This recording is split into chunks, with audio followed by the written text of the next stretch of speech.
Hello everyone, thanks for tuning in. My name is Benjamin Swedlund, and I am a postdoc at the University of Southern California in Los Angeles. This year I joined the AZ Bio Fellows program, which aims to generate community and discussion around shared values of open science and the broader objective of improving research culture. As part of the program, I worked on a project whose goal is to interview people with different roles across academia to hear their views on preprints and how they are valued in the life sciences. My role was to speak with the principal investigator. I decided to interview Leonardo Morsut, who is assistant professor here at the University of Southern California since 2017.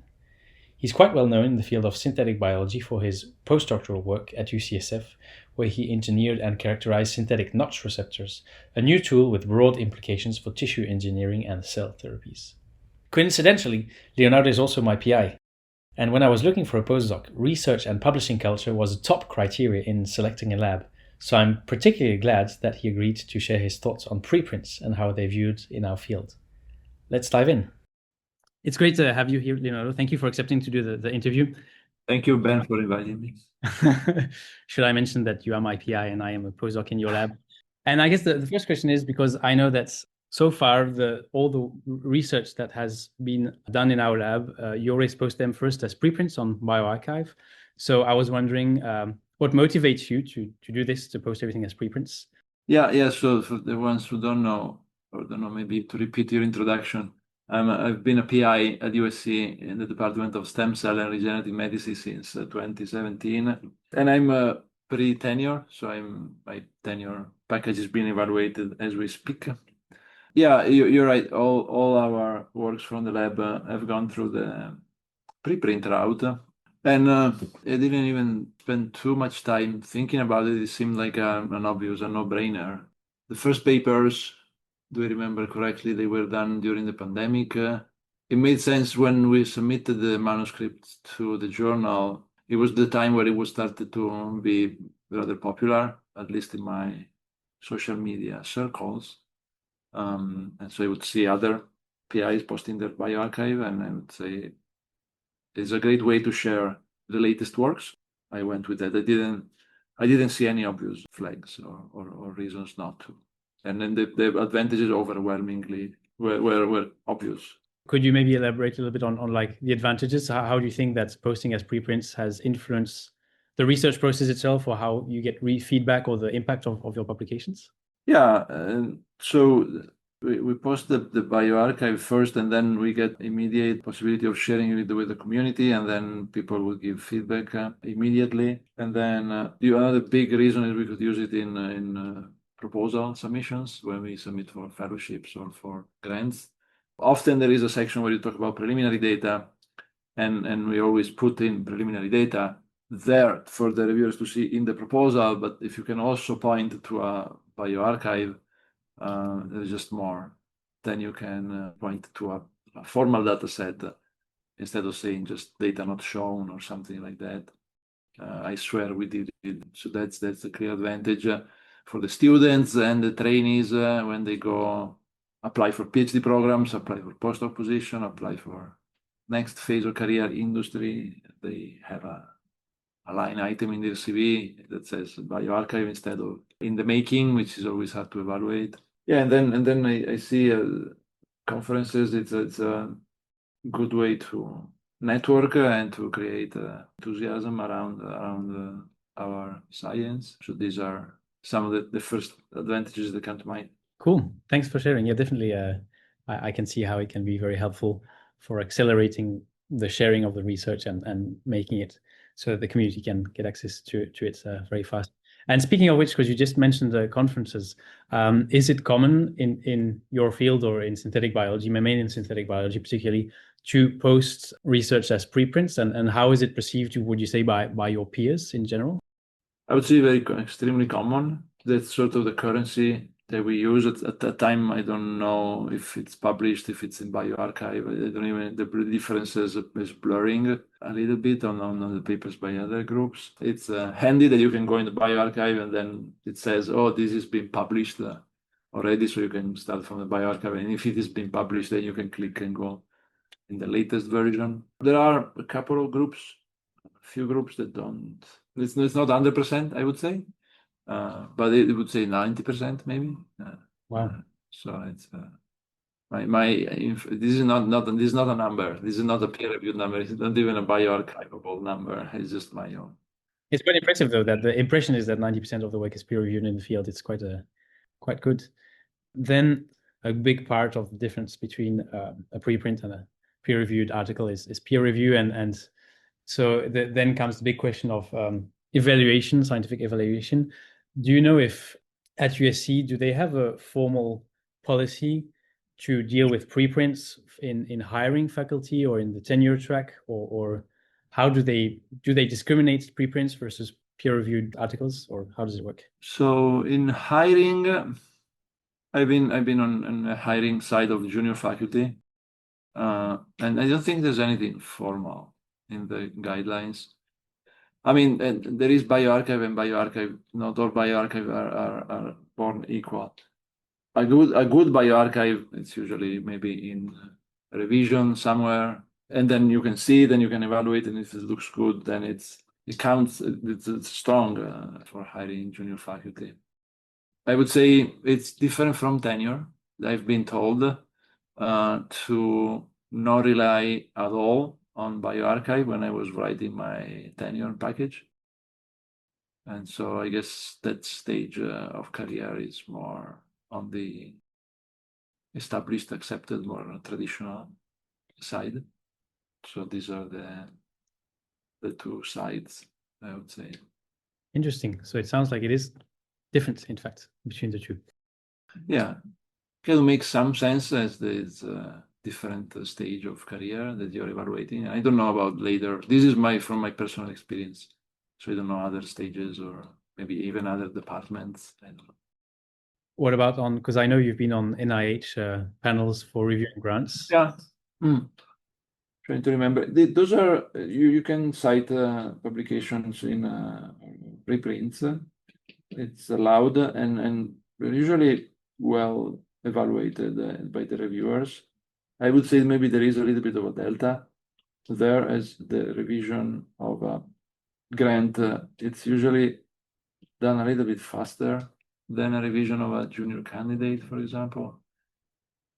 I don't know, it feels like you would, at the stage when you're reviewing a grant, it maybe has a little bit more weight if a paper is published than if it's a bioarchive. So that would be my impression. Interesting, very interesting. Then comes the big question, I guess, of because it does seem that indeed that there is a difference between the evaluation of preprints and peer-reviewed journals. So in your experience, do you evaluate differently a preprint versus a peer-reviewed article? And how in general do you evaluate, as you said, like a good preprint from a less good preprint, or like the quality on of a preprint? I think I can do a good job of doing a good analysis, and if it give me a paper and you don't tell me if it's peer review or I mean, it doesn't matter. I can make my own mind about the paper regardless of where it comes from, if I really want to, if it's important, and if I have the time to invest in doing that analysis. I think I have the skills, and it's in my field. I think I can totally do it. The thing is that sometimes you do evaluations that you don't have enough time, or they are outside your field, and so in those cases you rely a little bit on the process of the peer review to give an extra a little bit of additional value to a manuscript that's gone through the peer review. And I put time in reviewing manuscripts that are submitted to journal, and I think most of us do put time. And I also see as a submitter of papers in journals, I do see that the process increased the quality of our manuscripts. So I feel there is a delta. So it sounds as if to properly assess a paper, it just takes time, and it doesn't matter whether it's on a preprint or not a preprint. And then I guess that prompts the question of, if we imagine a future where it's more of a preprint based publishing system, where preprints are mandated, or everyone starts by publishing on preprints, what kind of metrics or indicators do you think would help to distinguish the different preprints and evaluate them? That is the question. Are there any things that are proposed already I could give my opinion on? There is the idea of post-publication peer review. It's I think they call it publish, review, curates model, the PRC model, where basically first you would publish and then the community would give inputs, feedback on your work, and then you can decide to curate your work just to kind of give an updated version. That's one way, and then the comments of the reviewers would probably be attached to the paper or accessible to everyone. There's also people that talk about having relatively simpler metrics that are just easy to use, such as badges, for example. You're going to have a badge of quality that this has been checked for fraud, or this, badge of quality of this society thinks that this work is impactful, or there's just different forms of post-publication peer review, I think, that are just community-based. Yeah. I see. It sounds nice in principle. I mean, thinking something like the Amazon review stars type of thing, where you can. I mean, it seems like if we go to a model where there is preprint, obligatory preprint before publication, or then, I mean, in a sense, the publication the current review, the current method is one of these methods, kind of, is one of post-submission review. It's a little bit, I mean, the work of the reviewer is a little bit very ungrateful kind of job. You really need to dig deep into your motivation to contribute to the field, to help your colleagues, because you're not remunerated. You have a pile of other things that you need to be doing, and now you need to convince yourself that's a good idea to spend money, to spend time in doing this. So that's it doesn't make for a good premise for doing the best possible job. Also, I mean, you always do it in a hurry. You're always doing it. You're probably not doing your best work. Also, so that part could be improved for sure. I don't know how. It's also helpful to have multiple people coming at it and being experts, kind of, that go to conferences. I don't know if I see a professional reviewer as a necessarily a figure, like a food critic type of figure. I don't know if that then becomes ripe for all kinds of biases and yes, these are some of the things that I would think about. And then the other thing is that it's a collective, it's a big, there's a lot of people. It is not like a few hundred. It's a huge number of players involved, and having okay, from tomorrow we do this, that would require a lot of convincing. Definitely, yeah, super interesting. Thank you. Yeah, there is definitely a volume problem, that there's just so much science going on, so many papers being published that it's just lots. And indeed, the job of a reviewer does sound sometimes a little bit ungrateful. But so when you review a paper, let's say that, are there kind of words or things you look into a paper? For example, is it that you evaluate the soundness of the claims, or the impact of the research, or how groundbreaking it is, how disruptive it is, or do you think that there's kind of words or themes that pop out from traditional peer review that could be separated maybe into their own little boxes? Yeah, I think so. I go at it quite systematically. I try to see what the authors claim, to identify the claims. I also teach this in one of my classes for how to read scientific papers. I try to extract what the authors want to claim, and I take that as a starting point, and then I see if the data support the claim. And then I give my evaluation of whether the data support the claim or not. That's not too difficult to do. And then I often say, okay, in this case, okay, if it's supported, then it's fine. But if it's not supported, I say, okay, so I see two ways to go about it. You could either improve the experiments, have data that would support better the claim, or you could change the claim. I'm kind of oftentimes I'm agnostic on this. It's just you cannot, because my job, I feel like as a reviewer, is to maintain the integrity of what's written. I am a little less comfortable going outside and saying you should be claiming something else or impose a claim to the author. I don't think that's the role of the reviewers. Or saying this should be more broad. I think that's more the job of the editor, in my opinion. I think having more clarity around this. I mean, sometimes I talk with colleagues and they're surprised by this take I have, this sort of structured way, and they're, oh yeah, that's a good idea. And I thought everybody was doing this. And I don't know if this is the best way to do it, but having a little bit more structure would help for sure. It's true that at the end of the day, I also give my evaluation, because with the same set of concerns or the same set of mismatch, you can then have an overall opinion that the paper is a good fit for the journal or that it's not a good fit for the journal. And these are more like judgment call, more opinion based, and it's more of a discussion. I've seen places where you can do chat with other reviewers and cross reference. Haven't had great experiences with those. Was trying to engage seriously, and then people were not really paying attention. Feel again, it's a type of thing where if you want to do it well, you need to dedicate some time to it, and we don't really have time. I like the way in which grants are reviewed at NIH, NSF. There's a real discussion between PIs on the merits and the merits of the individual proposal.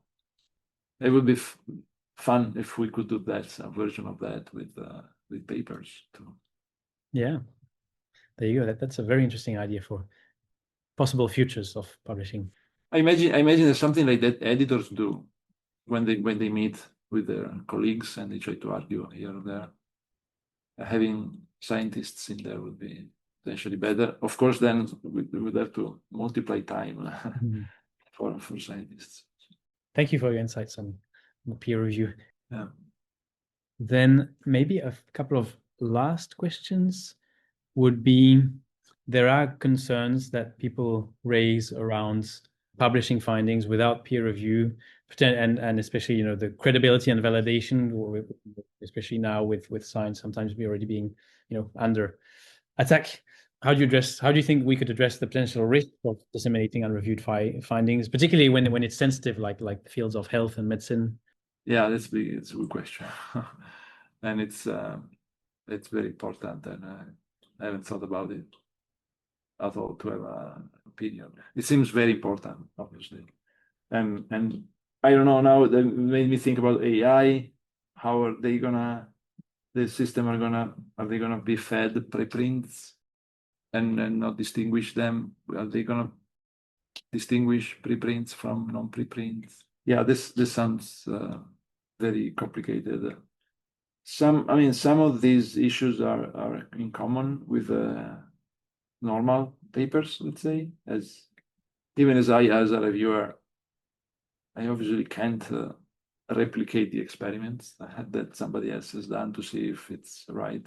Even the stamp of peer review, it's not like they fix everything, it fixes all the problems. So, and in my field in biology, we know how reproducible or non-reproducible are some of the findings that we see.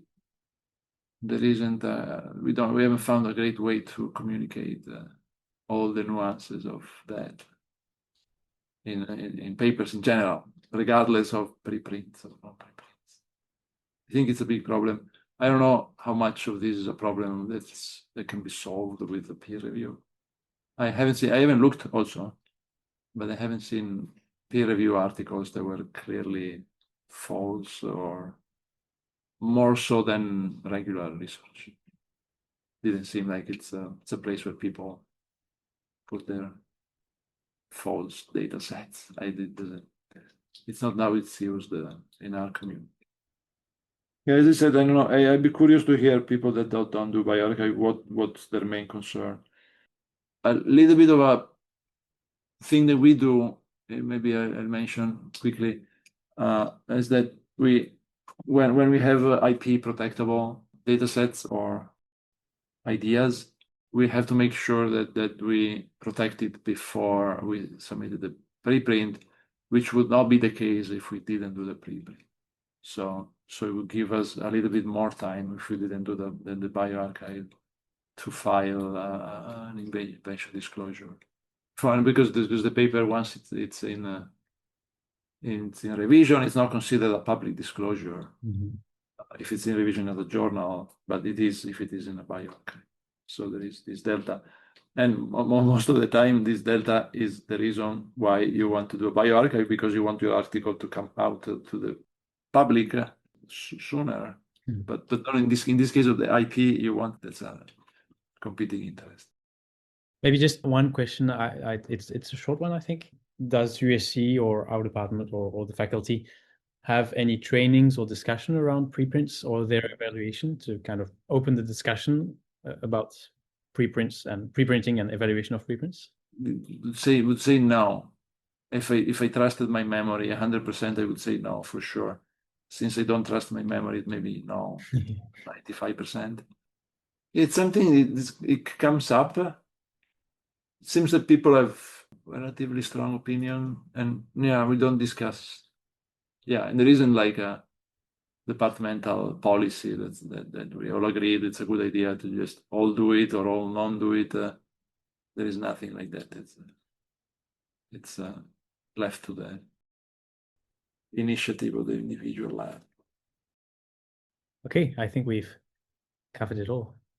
Thank you very much, Leonardo, for your time. This was great, very insightful. I appreciate your thoughts on all these points. Thanks for having me.